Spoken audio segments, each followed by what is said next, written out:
Yeah, I mean, we have a resilient group. You know, they're tough mentally, physically. They pull for one another. In the City of Angels, under the heat of August lights, two forces of the W clashed like titans. The Indiana Fever had rolled into town with purpose, with pride, and with a point to prove. On the other side stood the Los Angeles Sparks, battle-tested and burning with momentum after a double overtime war in Seattle. The stakes weren't just high, they were personal. The crypto. Calm arena buzzed like a charged hive. Cameras flickered, sneakers squeaked, and at center court it was Stevens and Boston ready to ignite the storm.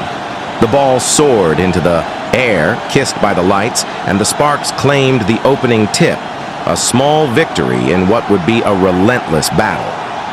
From the first possession, it was clear. Rakia Jackson wasn't here to blend in. Fresh off a dazzling 27-point performance, she pulled up with the smoothness of a killer and let the first triple fly. Splash. Nothing but net. A warning shot. The arena popped.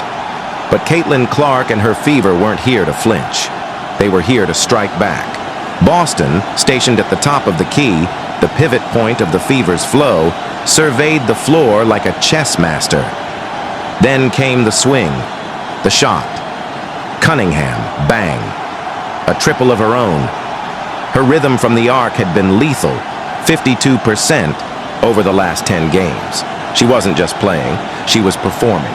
It was already raining threes, and the storm had just begun. From the other side, Hamby went to work. The Sparks tried to pound it inside, physical and fast, looking to impose their will early. But this wasn't just another night. The Fever had their fire lit, and Mitchell was ready to answer every challenge with a silencer.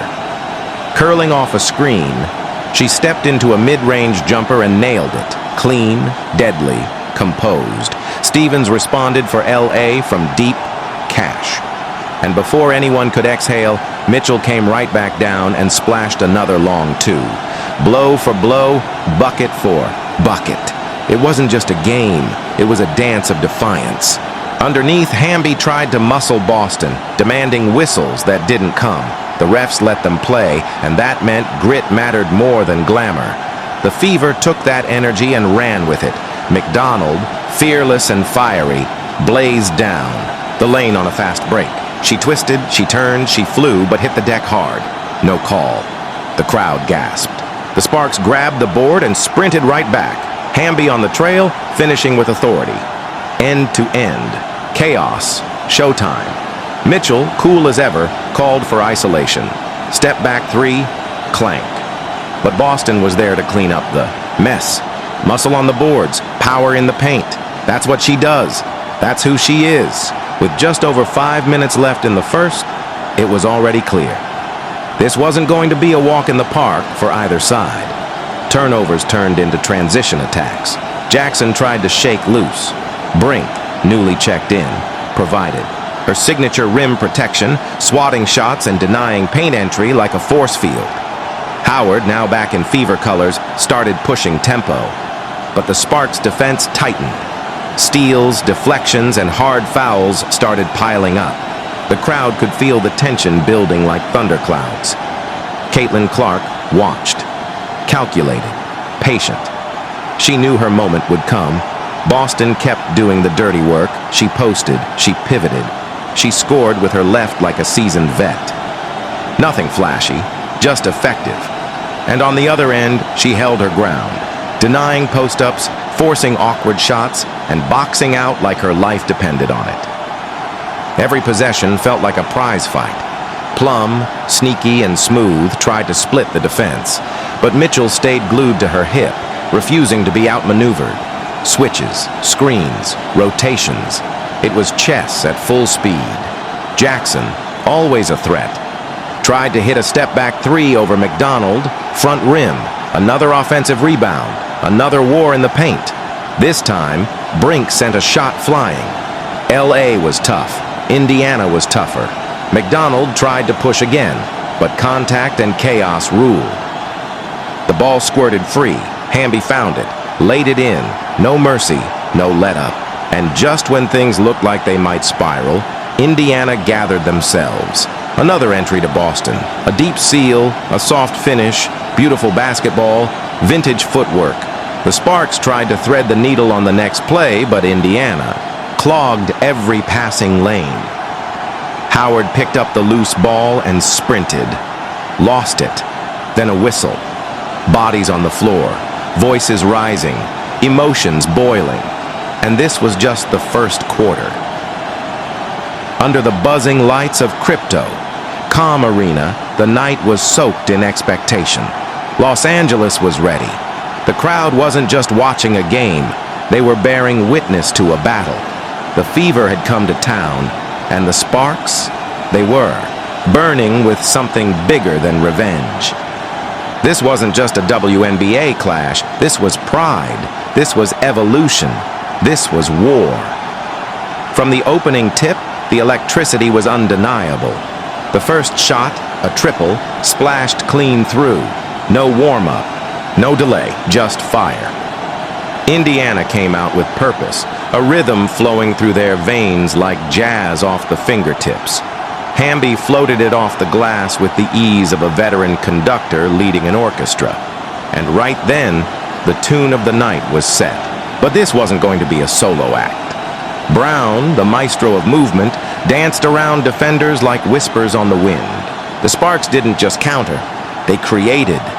Craftiness, she wore it like armor. And guarding Hamby, it felt like trying to cage lightning. One moment here, next moment, gone. She was artistry with attitude. Howard dialed up a three. Good. Release. But the rim rejected it like fate wasn't done writing her part of the story. Alamont, with vision like a quarterback in the pocket, launched a long pass to Hamby, just out of reach. The crowd groaned, but beneath that misfire was something brewing. Chemistry. That second unit, anchored by Cam Brink and Ray Burrell, wasn't just coming in. They were arriving. Timeouts weren't pauses. They were resets for war plans. Kick out. Corner three, air. The ball kissed the backboard and stuck behind it, like the universe itself wanted to freeze this battle for just a second. The game was gritty. The ball moved with purpose. Alamont slid into the paint, drew the defenders, and sent it to Jackson. Bang. Another triple. Clean.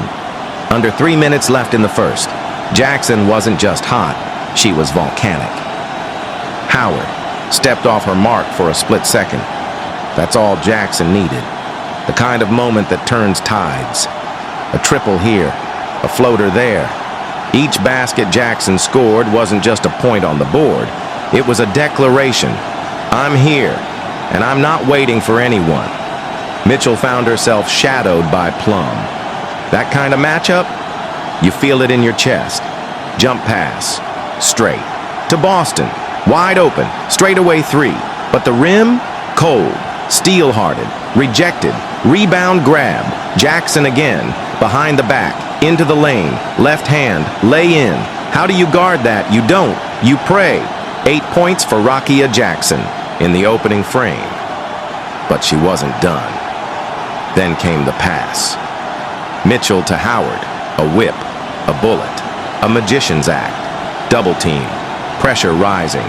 But somehow, that ball found its mark. How? Vision, IQ, instinct. Whatever it was, it made the crowd gasp and left defenders stunned. Burrell entered like a thunderstorm. No warning, just impact. Drove hard, finished harder. Off the bench, she didn't look like it. Mitchell stepped into another three, this time from the slot. Front iron, long rebound. Sparks took off. Transition, speed, purpose. Plum pushing pace, the Sparks spreading, out like wolves on the hunt. This was their style. This was their home. Stevens, triple, splash, downtown LA. It wasn't just raining, it was pouring. Triple after triple, Indiana matched. But Sparks, they were flowing like the LA River in flood season. Cunningham thrust. Into the starting lineup, stood poised. This wasn't her first rodeo, but tonight, it felt personal. Stevens won the tip, Boston fought for space, and from the first whistle, it was clear.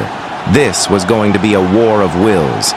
And in war, there are no apologies.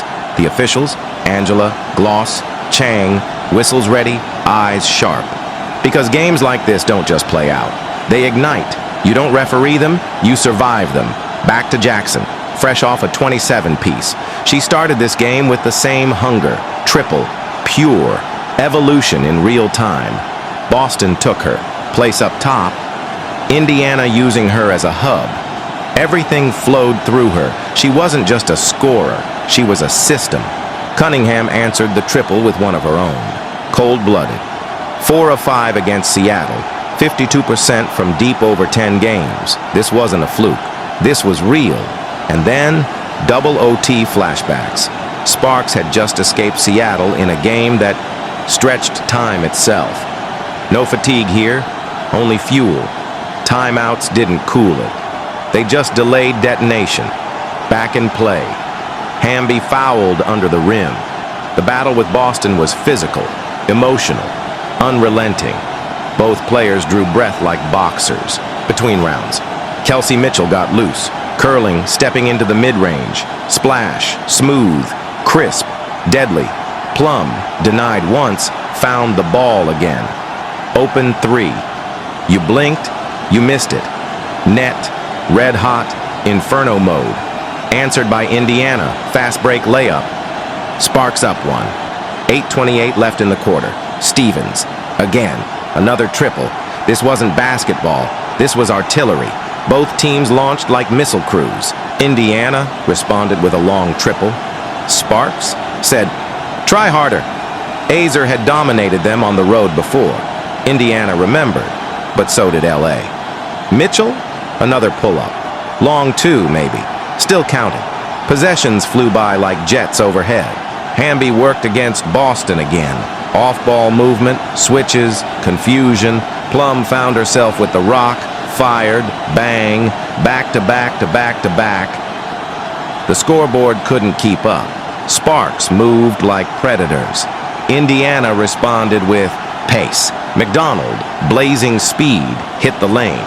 Went up for the reverse. No call. She hit the deck. No whistle. The crowd, furious. But the Sparks, unshaken. Transition. Hamby on the break. Lay in. Cash. Plum crossed over Mitchell. Howard switched. The possession felt like chess. Back and forth. Strategy folding into instinct. Plum fired again. Clanked. But Boston, always lurking, cleaned up the glass. Rebound, reset, reload, turnover. Indiana took advantage. Howard barely avoided a double dribble. Boston deep in the paint, lefty finish. Soft, silky, sensational. They couldn't stop her with one. Maybe not even two. Brink checked in. Fresh legs. Fresh chaos. McDonald danced off the screen, missed her shot, but followed it. Rebound. Miss. Boston again, always cleaning up the mess. This wasn't about set plays. This was about surviving storms.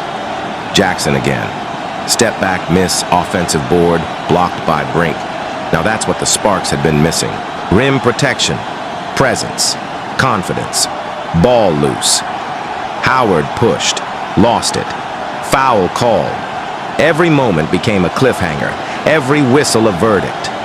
Clark was missing for her 8th straight game, but her presence still haunted the court like a shadow on the hardwood. Fever fans whispered her name between breaths. The coaches spoke about her growth off the court, watching, learning, studying, preparing for the storm she'll bring when she returns. But tonight, the ones on the floor were writing their own legends. Howard to the line, Cash, clean, Rakia Jackson, Hesse, slashed through the lane, over Brink, pure. She carved her path like a knife through mist. Alamont found Jackson again. 4 seconds on the shot clock. Brink wide open in the corner, fired, rimmed out, unlucky. This wasn't about numbers, it was about nerves. McDonald ran the point like a conductor under pressure. Her runner missed. Rebound tipped. Jackson again. Jumper off. But she never stopped. Burrow, driving like a bat out of hell. Contact. Pressure. No fear. Mitchell, corner, triple, cold, precision, assassin.